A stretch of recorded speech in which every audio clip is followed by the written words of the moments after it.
നമ്മുടെ മോന്റെ പ്രോഗ്രാം ഇന്നല്ലേ ചാനൽ ലൈവായി കാണിക്കുന്നത്. ഓ, സിവിൽ സപ്ലൈസ് ക്യൂ നിൽക്കാൻ നിങ്ങൾക്ക് കണ്ട നേരം കൂട്ട് വാ മനുഷ്യ. ആകെ ഒരു കൊച്ചേ ഉള്ളു, അതിന്റെയെങ്കിലും എന്താ പരിപാടി കാണാൻ എവിടെ കിടക്കുന്ന മനുഷ്യ നിങ്ങൾ വല്ലതും കണ്ടിട്ടുണ്ടോ? ഫോൺ വഴി സമയമായി ഇപ്പഴാ ഉടനെ. ശരി ശരി, ഉടനെ എത്തിക്കോണേ. ശരി ശരി, ഓക്കെ.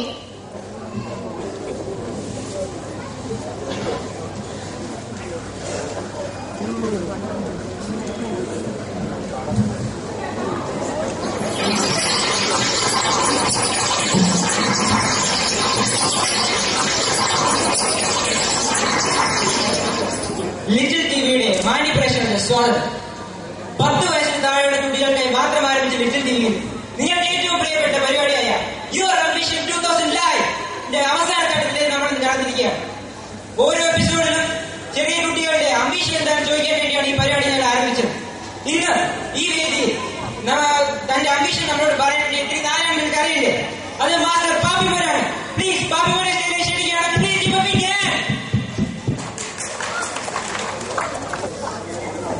മാസ്റ്റർ പാപ്പിമോൻ. പാപ്പിമോന്റെ പേരെന്താണ്? പാപ്പിമോൻ എത്രാം ക്ലാസ്സിലാണ് പഠിക്കുന്നത്? ഈ അസുലഭ നിമിഷത്തിൽ ഞാൻ മറ്റൊരു സന്തോഷ വാർത്ത കൂടി നിങ്ങളെ അറിയിക്കുകയാണ്. ജനുവരി 1-ാം തീയതി മുതൽ ഞങ്ങളുടെ ചാനലിലെ പുതിയ സംരംഭമായ, അതായത് നവജാത ശിശുക്കൾക്ക് വേണ്ടി മാത്രമായിട്ട് ന്യൂ ബോൺ ലൈവ് TV ഞങ്ങൾ ആരംഭിക്കുകയാണ്. ആരും കാണാൻ മറക്കരുത്. ഇനി നമുക്ക് നമ്മുടെ പരിപാടിയിലേക്ക് ഇറങ്ങാം. പാപ്പിമോനോട് ഒരു ചോദ്യമേ എനിക്ക് ചോദിക്കാനുള്ളൂ. പാപ്പിമോന് ഭാവിയിൽ ആരായി തീരണമെന്നാണ് ആഗ്രഹം? അല്ലെങ്കിൽ what is your ambition master Pappimon? എനിക്ക് ഒരു TV ആകാനാണ് ആഗ്രഹം. എന്താ പറഞ്ഞു? എനിക്ക് എന്റെ വീട്ടിലെ ടെലിവിഷൻ ആകാനാണ് ആഗ്രഹം. അത്ഭുതമായിരിക്കും. ഈ കഴിഞ്ഞു പോയ എപ്പിസോഡുകളിൽ ഓരോ കുട്ടികളും ഡോക്ടർ ആവണം, എഞ്ചിനീയർ ആവണം, എന്നിട്ട് രാജ, കരിമൊഴി എന്നിവർ വരെ ആകണമെന്ന് പറഞ്ഞെങ്കിലും ഒരു TV ആകണമെന്ന് ഒരു കുട്ടി പോലും പറഞ്ഞിട്ടില്ല. അതിന്റെ കാരണം പാപ്പിമോനോട് ചോദിക്കാം. അതെ, അതിന്റെ കാരണം അറിയാൻ വേണ്ടി നമ്മുടെ പാപ്പിമോന്റെ വീട്ടിലേക്ക് ഞാൻ പോവുകയാണ്. നിങ്ങളെയും ഞാൻ പാപ്പിമോന്റെ വീട്ടിലേക്ക് ക്ഷണിക്കുകയാണ്. അതിനു മുമ്പ് ഒരു ഷോർട്ട് ബ്രേക്ക്. ഇവനും എന്റെ അപ്പന്റെ സ്വഭാവം തന്നല്ലേ ദൈവമേ. എല്ലാം എന്തോ ചെയ്യാനാ തന്തയുടെ മോൻ തന്നെ.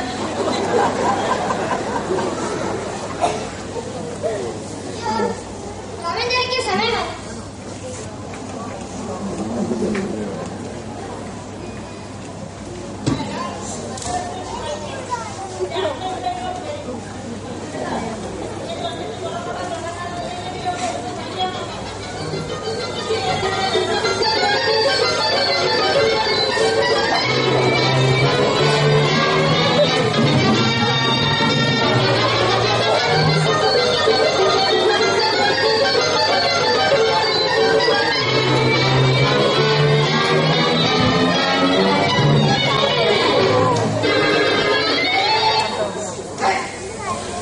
പരീക്ഷ സമയത്ത് ഇരുന്ന് TV കാണുന്നല്ലേ, രോമാഞ്ചറി കാണുന്നു. പോയത് പണിയടാ. എവിടെടാ ഈ വീട്ടിലെ ഷോ? മൈനെ കാണുന്നില്ലല്ലോ.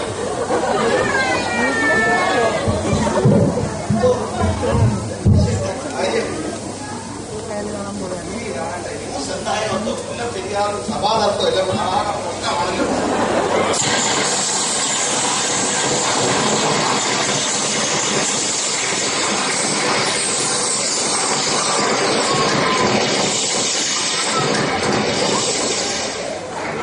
ഇന്നത്തെ പ്രധാന വാർത്തകൾ.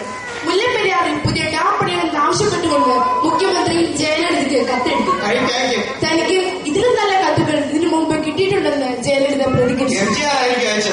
പിറവം തെരഞ്ഞെടുപ്പിന് മുമ്പ് സഭാ തർക്കങ്ങൾ തീർക്കാനുള്ള ശ്രമങ്ങൾ തുടങ്ങി.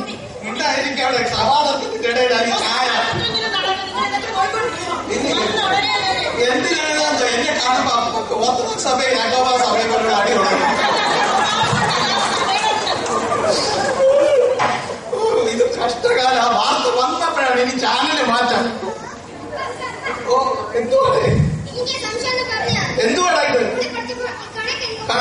എന്തുവാടാ പറ മോനെ. എനിക്ക് കണക്ക് തീരെ അറിഞ്ഞൂടായിരുന്നു. അതുകൊണ്ടാണ് എന്റെ അപ്പൻ നിന്റെ അമ്മയെ കൊണ്ട് എന്നെ കെട്ടിച്ചത്. അവർക്ക് നല്ല കണക്കറിയാന്ന് പറഞ്ഞു. ഇപ്പൊ എന്റെ കണക്കൂട്ടലെല്ലാം തെറ്റിയടാ. ഉണ്ടായിരുന്നോ? ഓ യാക്കോബായാലും കണ്ടുള്ളത് തന്നെയത്. ചാനൽ മാറ്റി വെക്കാം, വാർത്തയും പോയി. ഇന്നത്തെ പ്രധാന വാർത്തകൾ. മുല്ലപ്പെരിയാറിൽ പുതിയ ഡാം വേണമെന്ന് ആവശ്യപ്പെട്ടുകൊണ്ട് ഉമ്മൻചാണ്ടി ജയലളിതയ്ക്ക് കത്തെഴുതി. തന്റെ നല്ല പ്രായത്തിൽ ഇതിലും നല്ല നല്ല കത്തുകൾ കിട്ടിയിട്ടുണ്ടെന്ന് ജയലളിത ശക്തമായി പ്രതികരിച്ചു. പെട്രോളിന്റെ വില കുതിച്ചു വരുന്നു. 75 പൈസ.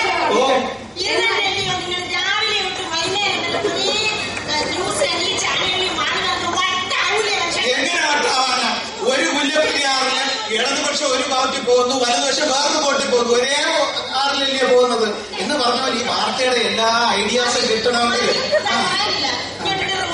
എനിക്ക് ആകാശം കാണാൻ സമയം.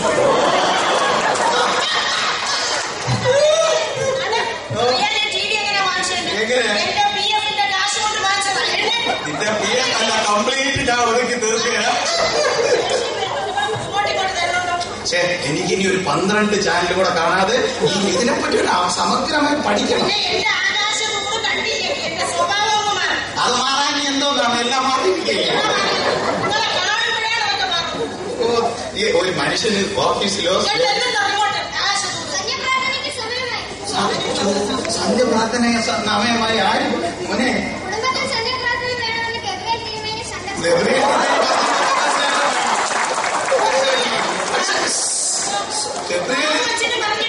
എല്ലാരും പറയുന്നോണ്ട് ഞാനത് അനുസരിക്കും. പക്ഷേ ഒരു കാര്യമുണ്ട്, എപ്പോ നടത്തണം എന്നുള്ളത് ഞാനല്ലേ തീരുമാനിക്കുന്നത്. അല്ല 9:30 മുതൽ 10 മണി വരെയാണ് ഈ വീട്ടിൽ സന്ധ്യ പ്രാർത്ഥന. ആ സമയത്താണ് ഇവിടെ power cut time, is our prayer time. Current പോയി പ്രാർത്ഥിക്കാം. പാടിക്കോ പെട്ടെന്ന് പാടി. ഇന്നു പകൽ മുഴുവൻ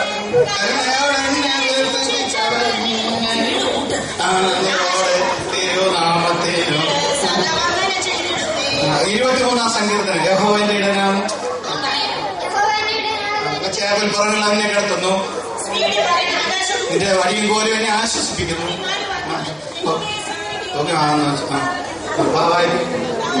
ശുദ്ധമുള്ളവനാകുന്നു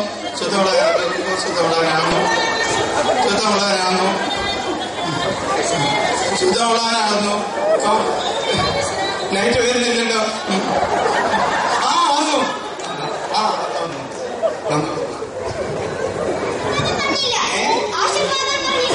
മോനെ പറയാം, ഇനിയും കറണ്ട് പോവല്ലോ. അടുത്ത കറണ്ട് പോകുമ്പോ ആശീർവാദം.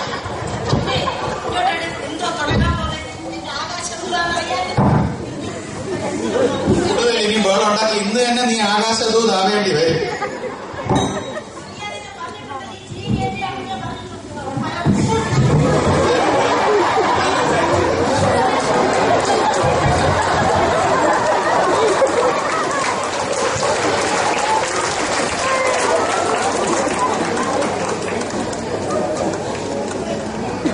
പാപ്പിമോന്റെ വീട്ടിലെ അവസ്ഥ നീ ഇപ്പോൾ കണ്ടല്ലോ. പാപ്പിമോന്റെ വീട്ടിൽ പാപ്പിമോന്റെ അപ്പയ്ക്കും അമ്മയ്ക്കും ഒരേ ഒരു കാര്യമേ ഇഷ്ടമുള്ളൂ, അത് പാപ്പിമോന്റെ വീട്ടിലെ ടെലിവിഷനാണ്. ഇനി എന്തുകൊണ്ടാണ് പാപ്പിമോന്റെ വീട്ടിലെ ടെലിവിഷൻ ആയെന്ന് പാപ്പിമോനോട് ചോദിക്കാം. അതിനു മുമ്പായി നമുക്ക് പാപ്പിമോന്റെ മാതാപിതാക്കളെ ഈ വേദിയിലേക്ക് ക്ഷണിക്കാം. പ്ലീസ് അവരുടെ ഒരു കൈയോട്ട് സഹായിക്കും പ്ലീസ്.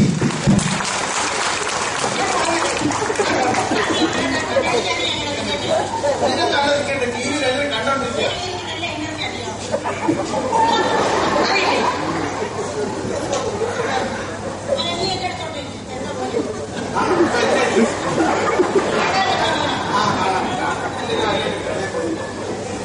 ഇനി നമുക്ക് പാപ്പിമോനോട് ചോദിക്കാം. നിങ്ങൾ കണ്ടല്ലോ, ജോലി ചെയ്ത് എത്ര ക്ഷീണിച്ചു വന്നാലും എന്റെ അപ്പ ശ്രദ്ധയോടെയാണ് TV കാണുന്നത്. ആ ശ്രദ്ധയുടെ അല്പമെങ്കിലും എനിക്ക് തന്നിരുന്നെങ്കിൽ. ജോലി ചെയ്ത് എത്ര തളർന്നാലും TV സീരിയൽ കാണുന്നത് എന്റെ അമ്മയ്ക്ക് എന്തൊരു സന്തോഷമാണ്. ആ സന്തോഷത്തിന്റെ പകുതിയെങ്കിലും എനിക്ക് കിട്ടിയെങ്കിൽ. ഈ കാലത്തെ മാതാപിതാക്കൾക്കുള്ള ഏറ്റവും നല്ല സന്ദേശമാണിത്. ഞങ്ങളുടെ ചാനലിലൂടെ തരാൻ പറ്റുന്ന ഏറ്റവും നല്ല പുതുവത്സര സന്ദേശം ഇത് തന്നെ. ഈ എപ്പിസോഡ് ഇവിടെ അവസാനിക്കുന്നു. നന്ദി, നമസ്കാരം. എല്ലാവർക്കും ഞങ്ങളുടെ ഹൃദയം നിറഞ്ഞ ക്രിസ്മസ് ആശംസകൾ. നന്ദി, നമസ്കാരം. വളരെ മനോഹരമായ ഈ സെറ്റിനായി പ്രത്യേകം നന്ദി, സന്തോഷം.